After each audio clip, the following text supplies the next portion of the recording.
Welcome back to another video today, guys. In this video, we're gonna walk through some troubleshooting and some maintenance procedures on my 9.9 Johnson outboard motor, 1980.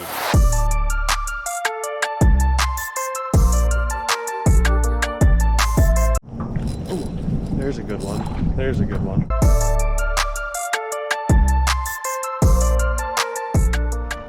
Tiny. Look at this thing.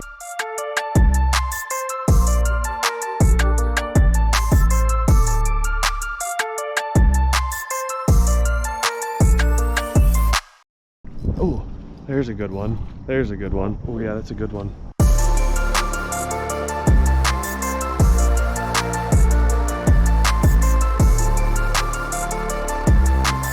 This gasket was gone. But that gasket is disintegrated. It is gone. See that thing that just fell out of there? That's the gasket right there.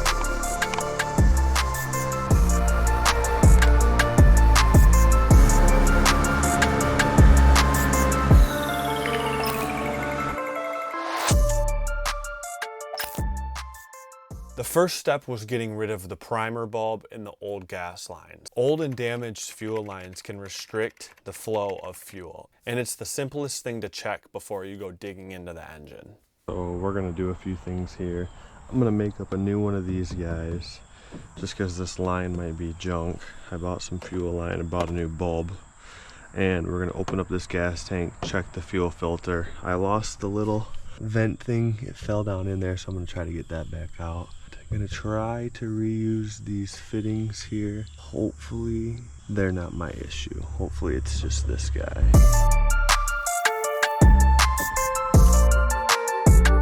Had to fill up my water bottle and make a coffee. Next, I cleared all the fuel filters. I blew through all the gas lines and made sure everything going from the gas tank to the carburetor was clear.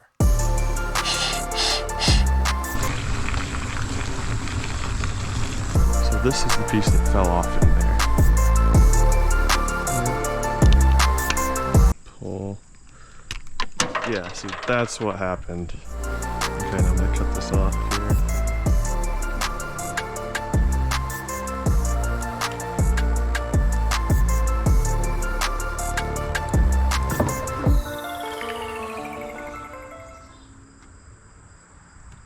Good to go. We're gonna fill the gas tank back up. Okay.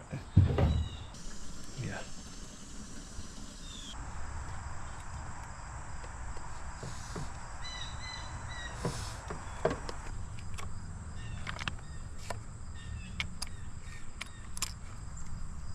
After I got everything reassembled, the primer bulb, the gas lines, the choke that I accidentally did not install correctly the last time I was into it, I went over to my parents' house and hose tested the motor.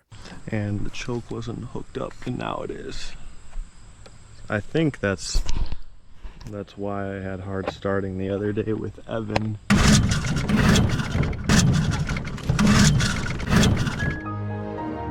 If you haven't seen that video, go ahead and click up here in the corner, and you'll see how I was experiencing some hard starting the other day. And during this test, the motor ran good, but it showed the same signs that it did previously. So I knew that the gas lines and primer wasn't the issue.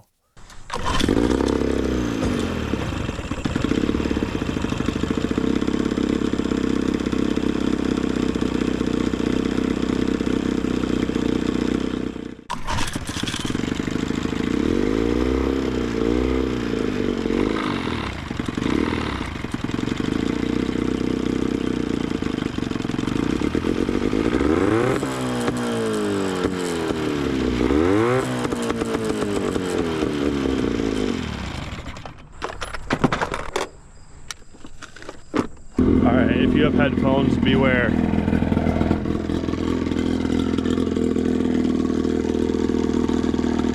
So if I throttle this, it used to just die right out.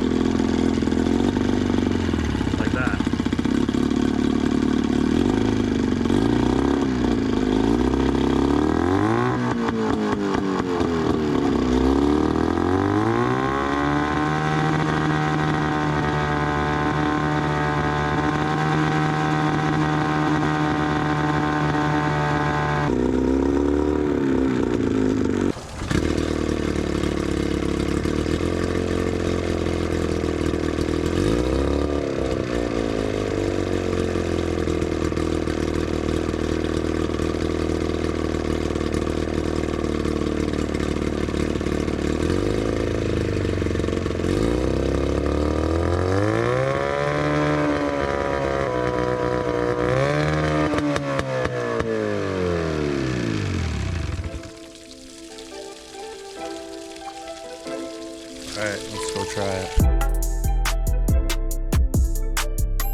up and then get on the water here.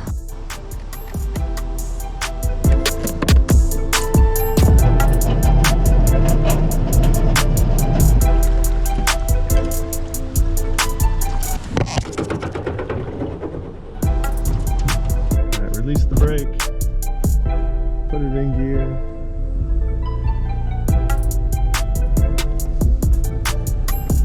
Alright guys, let's go ahead and see if this fixed the engine problem here. So even though the hose test didn't pass and it was still inconsistent, I decided to take it to the lake and try it anyways, and do a little bit of fishing, because why not?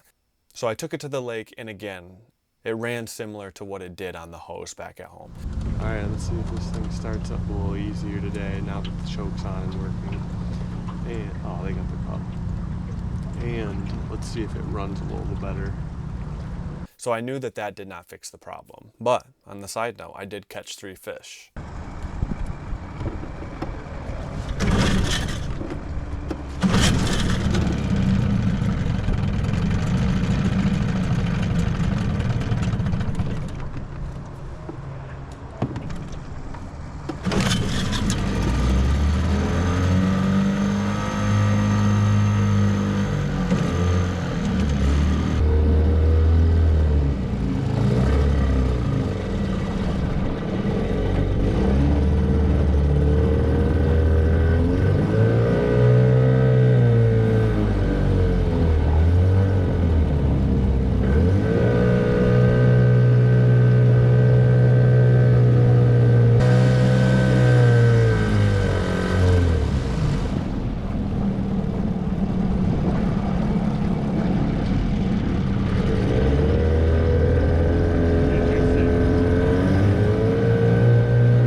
Edge right here. Just cast up to the shore right in front of this little weed bed.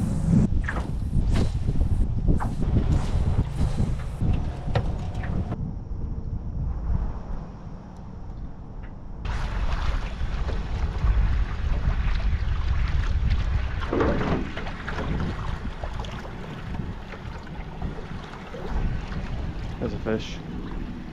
Little guy. Oh, tiny guy. Tiny. Look at this thing. Why would that thing even try? Oh, there he goes. Perfect.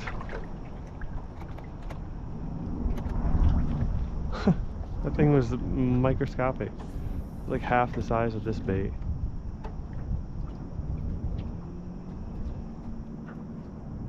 Oh, there's a good one. There's a good one. That's a good fish. Oh yeah, that's a good one. It's a real good one. Crap, the net is right here. Don't get off, buddy, don't get off. Crap. Alright, I'm just gonna let them.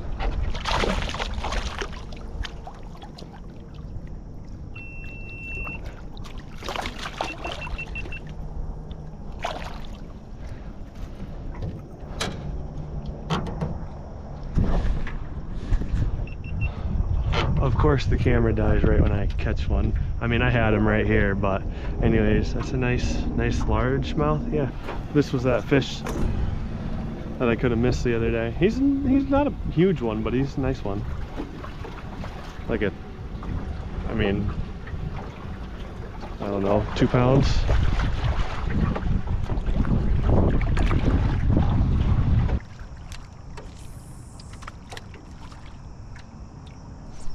There's a little fish. Oh, he just came off, I think. Oh, wait, no, he's on. Oh, what? First. What the heck, dude? Why did you try to hit this?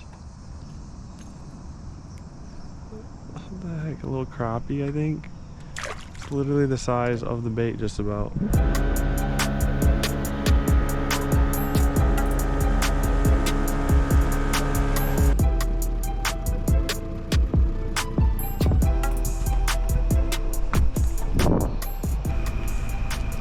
is like perfect, to be honest. All right. We did not solve the problem with the engine with that new primer bulb and fuel line and everything. We got a little bit more work to do. I decided to rip off the carburetor, take it home, and rebuild it. And as I'm taking it apart in the driveway in the dark, I take the fuel air screw mixture out, and I realize that that gasket is disintegrated. It is gone. It looks like mud. That's the fuel air screw mixture, and that's the gasket right there. It is no longer there. So I was like, oh, boom, that's my issue right there. Not having the right air to fuel ratio can definitely affect the consistency of the engine. So you can see this a little better now that I'm inside here. But when I was pulling this off out there, there's still a little bit of it, but there's some, this gasket was gone. See that? It's all mud and crap. It's well, it looks like mud. That's all gasket, but it looks like a mud. We have the rebuild kit right here. So we're gonna go ahead and rebuild this carburetor. That night, I replaced all the gaskets and I replaced the needle and everything in there to make it function properly the next day when I went to go reinstall it. Okay, so we have the base gasket, fuel bowl gasket, the float. You got the needle, the little clip, the O-rings.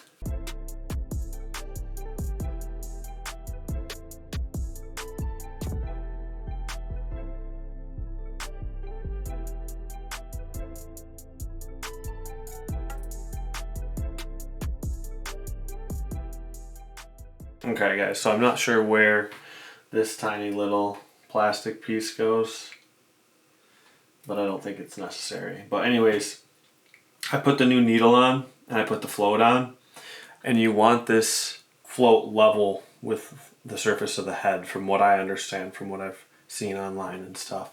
And anyways, if you look at it, it goes down much further and it's smoother. The needle is so much smoother than the original one that we pulled off of it. So that could have been a part of the problem too. So you see that little gas nipple? There's a test that you can do to make sure your carburetor is functioning properly before you put it all back together. What you'll want to do is you'll want to put your lips on that little fuel nipple and blow through it with the carburetor in the orientation as it sits in the motor, and air should be able to escape through the needle. If you lift the float up and seat that needle, or you can go ahead and flip the carburetor over, and if no air gets through, well then you know that your needle is seated properly.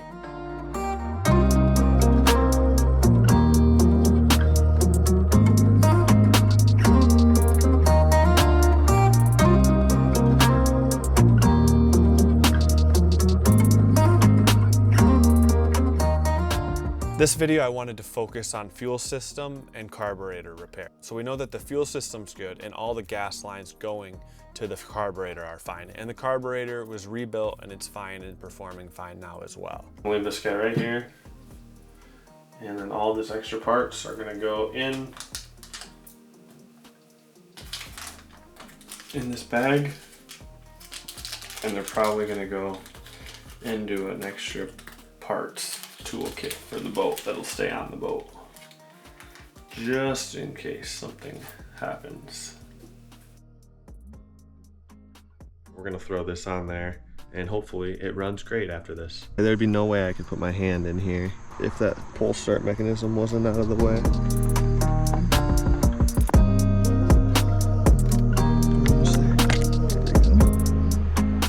Alright guys, it's back together. Choke's working, the adjustment screw, we'll have to dial this in once it's in the water. Pull start's working. Everything's good now, I think. So there are additional issues with this motor that we're going to be covering in the future. I ripped it down earlier today and it exposed some new issues that I did not see from the beginning. Yeah, the bottom one had about No! God, please, no! No! 50. No! And this one's got about 50 as well. I wonder if that's normal. No! So anyways, there's gonna be another video on this process to diagnose why this engine is not running correctly. No! It's just inconsistent. It will run great for a certain amount of time, and then it will bog out and run like crap. And once again, guys, thanks for tuning in. Thanks for watching the videos. Thanks for supporting it. If you guys want to, go ahead and leave a like, subscribe, comment, let me know what you think is the issue with this. And let me know if you have any tips or tricks on these old engines. It's a 1980 Johnson 9.9 outboard motor. So if you have any comments that you think could help me, please put them in the comments below. So thanks again for tuning in, guys. If you haven't seen the last few videos, go ahead and look up in the top right-hand corner. I'll go ahead and link them up there. So until next time.